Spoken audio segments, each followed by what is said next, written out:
putting the pop back in my popovers, a place for everything and everything in its place. And are you finding your true cooking heritage? That's our Tuesday Talk Live topics for today. Hey everyone, welcome again. So good to be back together on a Tuesday at noon Eastern Time. It's a miserable day here in downtown Baltimore, Maryland, and we're going to get bad weather everywhere with this hurricane threatening the East Coast. So it's a good time to stock your pantry and get ready to cook because you're not going to be going out much lately, and that's what us carefree cooks, we love to do. Welcome, Kim. I see you. Kim's here from Southern Cal. Nancy is here from Tempe, Arizona. My favorite band in the world is from Tempe. Let's see, who else is here? Ann is here. Hey, Ann from Keswick. Nancy's here. Bill is here as well. Good. Room is filling up with all of our carefree cooks. And you know what? If you are with us live, I'm trying to welcome you. Michael and Terry, I'm welcoming you. But if you're not with us live, if you're watching this as a recording, that means you should have gone to webcookingclasses.com/live, or the other way, /live, and signed up for my messenger bot. So you would have gotten the signal 15 minutes before that we were about to go live, and you can join our Carefree Cooks community, because as Carefree Cooks, we create our own recipes. This brings our family and friends together. We learn every time we cook. This defines our own cooking style that we're proud of. I'm going to talk about that more in a minute. And you know what? We practice pro methods and we love our cooking. That's what makes us a carefree cook. If you're not a carefree cook yet, I'm going to tell you how you can start your journey at the end here and get my guide for your path to carefree cooking. So more people checking in. Hi, Brenda. Hi, Rebecca. Hi, Elizabeth. Hi, Bob is with us as well. That's good. Let me click. There we go. I get a little bit more of the chat when I do that. I can see who's with us. I can see me. I can click there. That's good. Kathleen is with us from Fort Worth, Texas. Good. I can see everybody. Hey, you know, I've had a problem lately with my popovers, right? One of the things that I love to make for breakfast, one of the things that Heather loves, and when we cheat on our kind of low-carb thing every once in a while, it's popovers. But look at these guys. These are flat, fallen popovers. And I've been making popovers forever, and all of a sudden, they were turning out like this. Time after time, they were turning out like this. I had lost my pop.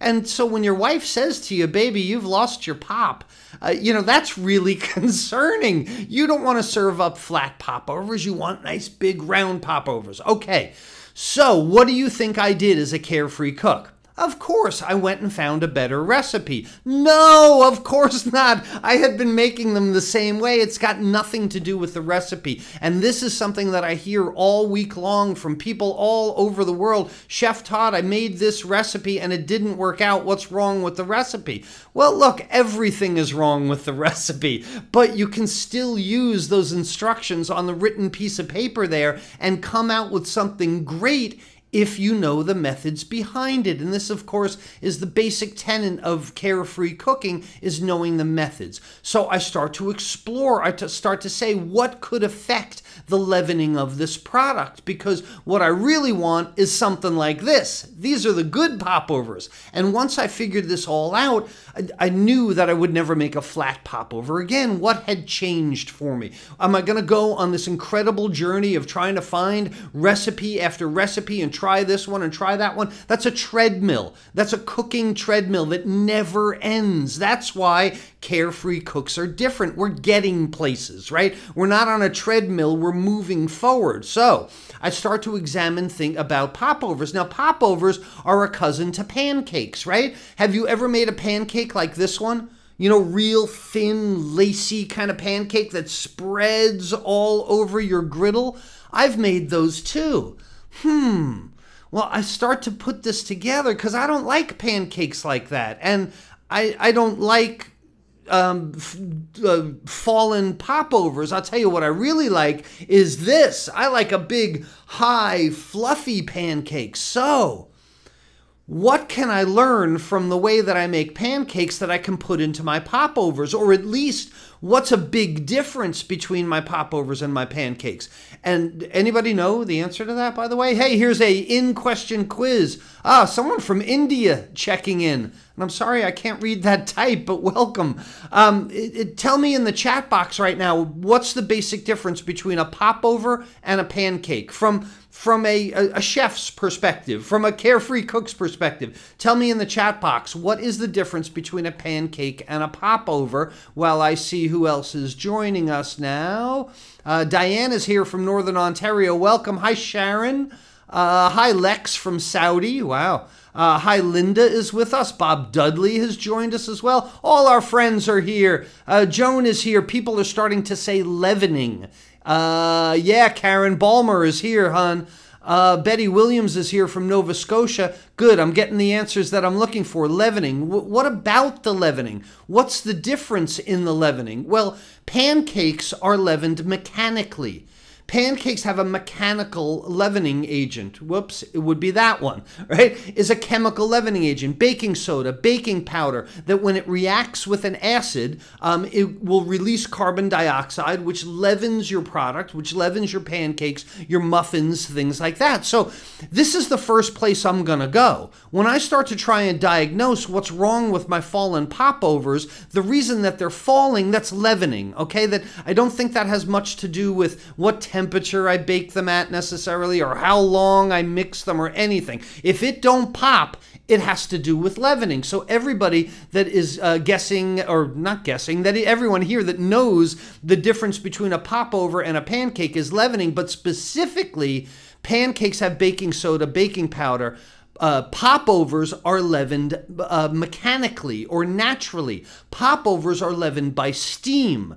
So now in a chemically leavened item, the baking soda, baking powder, and there is single acting baking soda and double acting baking soda, and there's baking soda and there's baking powder, all of which we discuss in web cooking classes that I'm not going to go into here. When to use the single acting, when to use the double acting, when to use baking soda, baking powder, when to use both. It's a whole nother lesson that we don't have a time for today. But so if I'm going to try and diagnose my popovers, there is no chemical leavener in here. There's no baking soda. There's no baking powder. There is only this natural leavener, the steam. Okay, so I'm a carefree cook detective now, because if I figure out the steam, is it that I didn't add enough liquid in there? Is it that I don't have enough structure to the popovers, that the steam is escaping, but the egg structure that forms a web that's almost like a balloon, this is what raises your popovers. And that was the aha moment for me. That was when I started to say to myself, these are the popovers that I want. And you know what the problem is? It's not the moisture. It's not baking soda, baking powder, because that doesn't exist in a popover. It's the eggs. And we were talking about this a few weeks ago when we talk about farm fresh eggs versus the eggs in your grocery store tracked from miles away. What I realized was the reason that my items weren't coming out, the popovers weren't coming out, was because I was buying eggs from my grocery store. I missed the farmer's market, right? So I'm getting flat pancakes like that instead of the high leavened pancakes that I want. And it all comes down to the difference between the natural leavening agent and the chemical leavening agent. The same amount of moisture is there, but if I have weak eggs, my popovers are going to fall. And it made me realize something that a lot of people dismiss immediately. I get so many questions about people's baking at home, about the lack of leavening, about cakes that fall in the middle, about popovers that don't pop, things like that. And that's why I wanted to bring this up this week, because it's happened to me. And I had to try and figure it out, and it had nothing to do with the recipe. It had everything to do with the ingredients. So when I talk about trying to find the best ingredients that you can, it's not only because they're the most flavorful, and eggs certainly are, but if you don't find the highest yolk sits up nice and high in your baking, you may have leavening problems, and you may never put those two together. Even in cakes that have baking soda, baking powder, have a chemical agent, even your yeast dough products, if you're doing like challah or brioche or something, that egg structure is very, very important, not only to the color and taste, but to the leavening as well. So examine your ingredients, examine everything that you're doing, get the best quality ingredients, because it doesn't just have to do with taste, it has to do with the final result of the product. Those popovers, the ones that fell, they wound up in the garbage. You know, so how expensive would a good egg have been when the bad egg makes it all go into the garbage? That's my point for today. Eggs make such a big difference. Thank you for the love, for the thumbs and the hearts. I really appreciate it.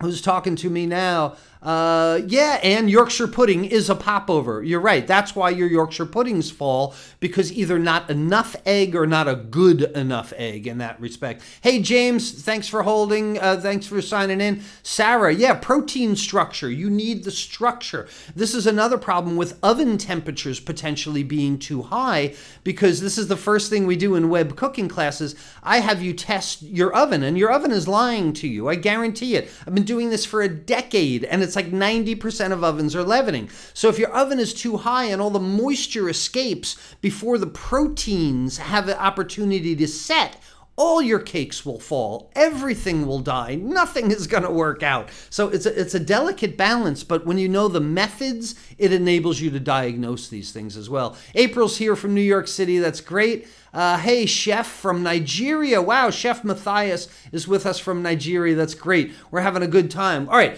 everybody's here. Everybody's in their place, and that's the next thing I want to talk about today. This is one of the biggest problems for home cooks, and Chef knows it. Our chef from Nigeria, Chef Matthias, tell me that you don't know what mise en place is. M-I-S-E-E-N-P-L-A-C-E, mise en place. This is what is drummed into every culinary college student's head on the first day. Mise en place, mise en place. And this is probably the first French word that they've ever said, and then you feel really fancy saying it. Oh, mise en place, or you go mise en place. Okay, no matter how you pronounce it, it roughly means everything in its place. And this is a very small thing. This has to go to preparation. This has to go to prep. And it seems such a small thing, but it has such a big impact on the difference between home cooks and professional chefs. Because what home cooks have a tendency to do is take out their cookbook and then they say, okay, 1 onion chopped, and they chop the onion, they go over to the pan, they put the onion in the pan, and then they go back over here to the cookbook. Celery, okay, I need to cut some celery now. Gonna cut the celery, but of course, by now, the onion's burned, right? So then you take the celery and, what the heck, you throw it in with the burned onion, right? Then you got burned onion and burned celery, and what do? You go back to the cookbook, it needs carrots. Here's some carrots, you throw it. You're just putting burned thing on top of burned thing. Mise en place is so important that you have everything in its place, that you have everything prepared and ready to go. And this is not only knife skills, but this is also par cooking things. And one of the best examples that I can give you of this is every restaurant ever created. When you go into a restaurant, this is what the back of a restaurant looks like. This is the back of a line in a restaurant. Do you think when you walk into the restaurant and you order risotto, they go, oh, go get a cup of rice, dry rice for me, will you, Luigi? No, they've got things par cooked. They've got things prepped. The broccoli has been par cooked, shocked in cold water, and then put on the prep table here for things to be assembled at the end. This is how restaurants are able to quickly assemble a wide array of meals. Now, you don't have to go out and buy a whole bunch of little fancy ramekins if you don't want. It helps. I've got a whole bunch of those nice little white ramekins. I've got some really nice larger metal stainless steel bowls. And the very first thing I do is start to put my mise en place together. I'm going to cut the onions. I'm going to steam the broccoli. I'm going to julienne the chicken. I'm going to create my sauce. I'm even going to get my plates ready and start warming those plates. We've talked about this before. Part of your mise en place is setting the table, warming the plates, what your presentation is going to look like, which spoon, which fork. The mise en place is from before you begin to after you eat. That's why it's so important, and it actually makes things easier in the kitchen for you. And I'll tell you 2 reasons why you should have everything in its place. Number 1, no back and forth and burning things, right? Number 2, I get my inspirations during mise en place. Now, people always ask me, how do I get new ideas for dinner? When do you get your new ideas for dinner? I often get my new ideas for dinner as I'm preparing dinner.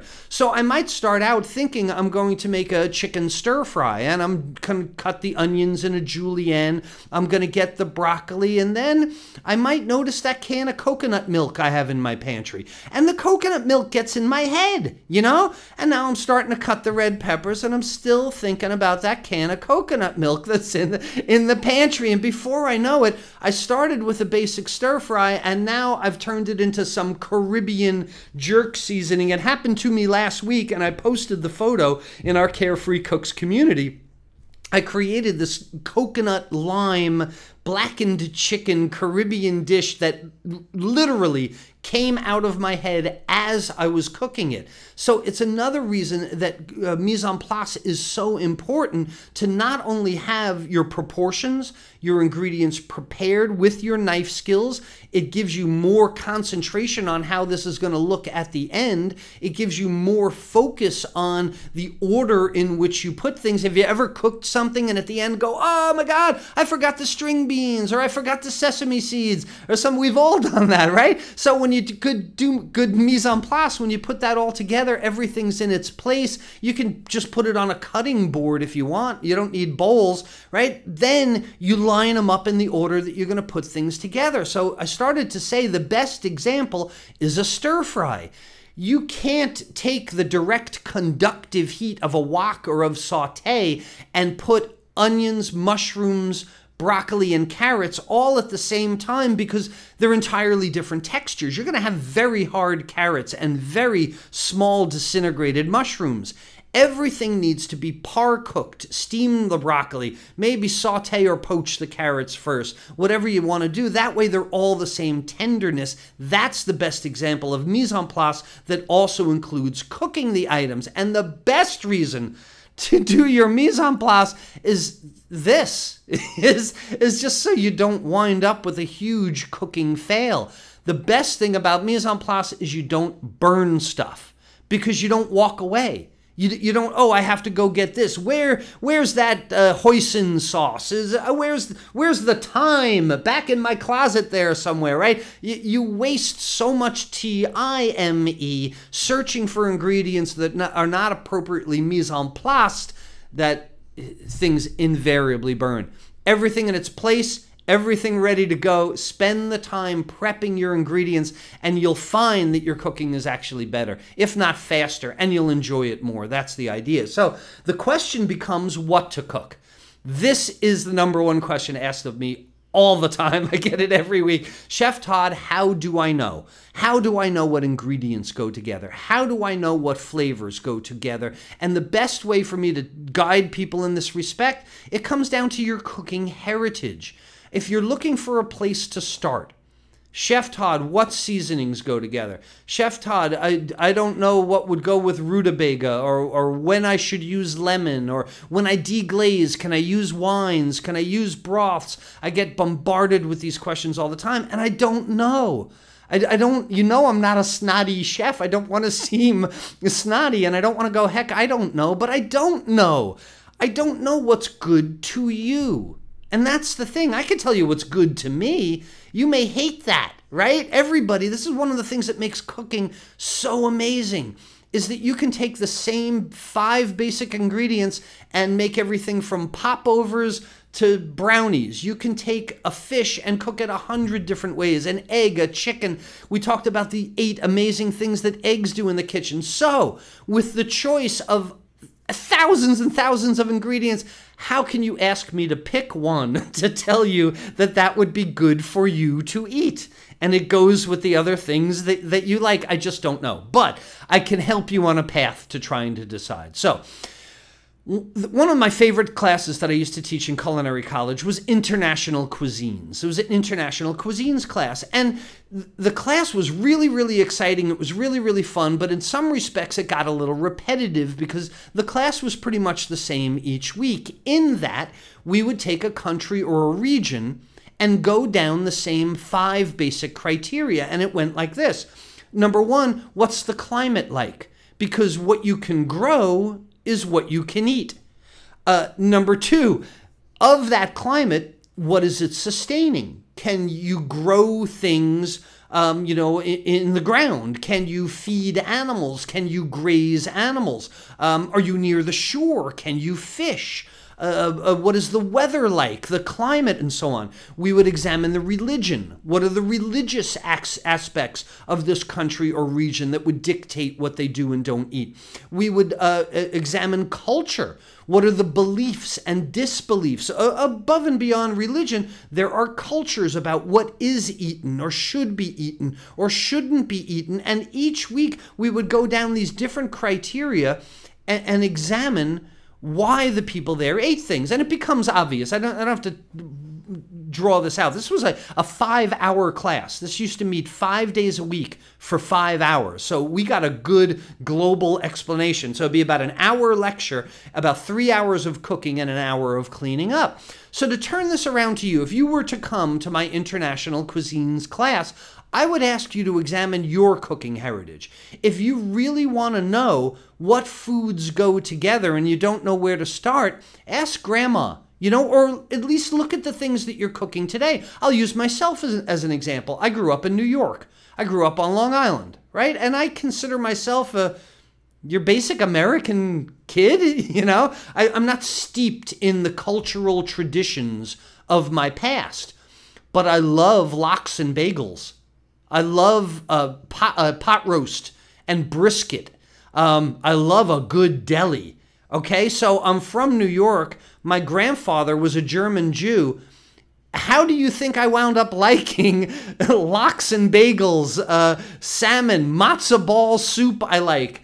This was not stuff that was just taught in my school, This is my heritage. So I love salmon. What goes with salmon? I love salmon and dill. Salmon and dill go really together. Okay, I'm going to cook cod. Maybe I'll put dill on the cod. You see the thought process I'm going through? What I like from my heritage takes me through a process of what I might add to the next thing to create something new. So what's in your heritage? The other half of me is Polish.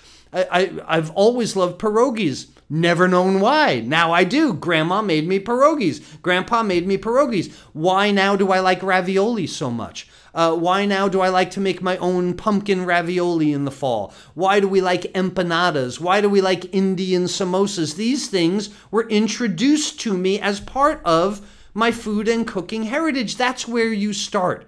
And if you're not sure what that is, go look it up. Ask Grandma, see what's involved with the types of foods that the people from your region, and try them. And at least you've got a goal, right? At least you've got a theme there to say, this is the theme that I follow in my journey of trying to discover new foods. So suddenly, if you want to ask me what foods go together, ask the Swedish Council on Meatballs, right? If you've got a Swedish background. If you want to ask me what herbs and spices go together, ask your Italian grandma. She'll help you. If you want to ask me what you should put in an authentic pierogi or samosa, ask someone that has done that before. Ask someone that knows what has been good to you in the past and will be good to you in the future. So your cooking heritage is always the thing that's going to tell you your cooking future. This international cuisines class that I taught in culinary school, every time I talk to someone or I tell them I'm a chef and I teach cooking and so on, I wonder what their heritage is. I wonder why they eat what they do today and who taught it to them then. When I was a kid, I ate a lot of bologna. Oh my goodness, I don't eat bologna now, but I know why I did then. So when you start to scrutinize or look at why you eat and who showed you that, That's going to be the answer to what you eat in the future and what you show your children to eat as well. Start to create your own cooking heritage and pass it on to them as well. We got a lot more people going on and on. Yeah, Joan says, because I'm a New Yorker. You got a problem with that? It's normally how I reply. Pat is asking me where on Long Island. All over the place. Nassau County, Suffolk County. I think I talked about that when I was out on Montauk. We talked about that before. Anne makes her Scottish shortbreads every year. We've got some Scottish heritage. We've got some English heritage. Hey, Michael's with us. A rare chance to join live. Best way to cook. Have everything ready. Kathleen knows what I'm talking about. Mise en place. Yeah, Bob says also, when you do your mise en place, this avoids the, oh my goodness, I thought I had that ingredient and I don't, when you're right in the middle of cooking and so on. Good. Everyone's loving the prep bowls. Everyone knows what I'm talking about. That's cool. Let's check in and see what's going on with the Carefree Cooks this week. It was all about football. That's right. With football seasoning open up, we have so many of our Carefree Cooks preparing for their football tailgate. This is Sarah's bacon-wrapped jalapeno poppers. You can buy these things in a microwavable tray, Sarah. You can go to the grocery store, and there they are. And really, it's easy to pay 5 times as much for them and have them added with all kinds of preservatives and ingredients and not be very good because they were frozen months ago and defrosted 2 or 3 times and then shipped to you, and then you put them in your microwave. So I don't know why you bothered making your own. Oh, those look amazing. Don't buy microwavable trays of stuff. It's too easy and too cheap to make them your own. Very good, Sarah. Nicely done. David was making maple cheesecake bites. I think it had to do with his birthday as well, but they look really, really cool also. Maple cheesecake bites. What a great idea. When we talk about the Carefree Cooks Manifesto and you create your own cooking style, right? These are the things that I'm talking about. Lynn did a great peach cobbler for the big game today. Beautiful big sheet pan, nice caramely sugar on top. Oh my God, that's so good. Oh yeah, I got in the act too also. I'm putting stuff up in the Carefree Cooks community. These are my sauteed paneer cubes in an Indian rub with curried onions and a mango major gray chutney as well. If you're not cooking with paneer cubes, P-A-N-E-E-R, paneer is like a cheese, kind of like tofu meets cheese. If you're not cooking with paneer, cook with paneer.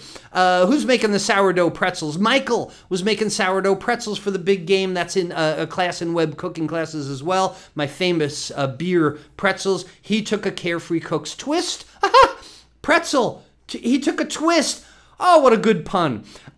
He took a small twist, and I didn't mean it, and made him sourdough pretzels. I won't belabor it. Don's in Wisconsin, so there's got to be some kind of cheese in his cheese and cheddar crab soup. He did a cherry barbecue sauce. Oh my goodness, I so wanted to taste that. Cherry barbecue rings, how cool. Mike was doing beef flautas. Michael was doing beef flautas, and Mark, he said, heck, screw it. I'm just going to do an entire pig. And roasted an entire pig for, it was 18 hours or so. Amazing, amazing the things going on in the Carefree Cooks community right now. Who else is talking about them? Yeah, the homemade jalapeno poppers were amazing, wrapped in barbecue sauces. April says to New Yorkers, the world is our food heritage. Yeah, you can just about get anything in New York. Marla, French, German, English, Scottish, Welsh. That's a profile right there. You've got a very European profile, Marla. I would examine that. I'd research that for sure. There's a lot of good food in there. I never had Middle Eastern food until I moved to Turkey, Brenda says. Hey, look. Brenda, you bring up a really good point. I'm not saying you have to do what your heritage is. I'm saying if you're looking for a place to start, if you love Turkish food and nothing about your family is Turkish, by all means pretend. Okay, pretend that you're Turkish. Pretend that you're Indian if you want. That's fine. You don't have to do exactly what you are. That's a really good point. Chef, do I know what Sheba is? Elizabeth is asking me. No, I don't know what Sheba is. Bob has a haggis in the freezer. That's good. Oh, I made a lot of haggis this year. My trip to Scotland. I am Irish from Surprise. Oh, Arizona. Okay, Lauren's good. Peggy loves pierogies. Doesn't look like I have too many more questions with us today. Hey, look, if you are on your own personal cooking journey and you're just starting out, you can start your path with my 5 Forks to Carefree Cooking Guide. If you don't have this entry-level book, you should get it because it's free, by the way, and you can get it immediately. There are some decisions you need to make if you want to follow this path of carefree cooking. Things that you need to say yes to, things you need to say no to, and this is the guide that'll tell you on each fork in the road which way to go, the 5 Forks to Carefree Cooking. Thank you so much, everyone, for being with us again. It's been a fantastic Tuesday Talk Live, and I will see you again next Tuesday. Until then, it's Chef Todd Moore reminding you that, there's a method to your cooking success. We'll see you then.